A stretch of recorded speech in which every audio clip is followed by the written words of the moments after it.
অবাক জোছনা জয়ী কাপড়ে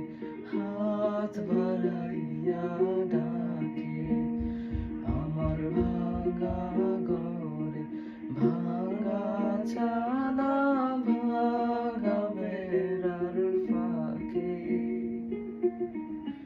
অবাক জোছনা জয়ী কাপড়ে হাত বাড়াইয়া ডাকে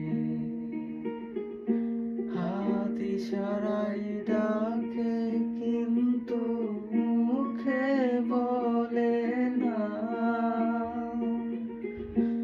আমার কাছে আইলে বন্ধু আমারে পাইবা না আমার ভাঙা ঘরে ভাঙা চালা ভাঙা বেড়ার ফাঁকে অবাক জোছনা জয়ী কাপড়ে হাত বাড়াইয়া ডাকে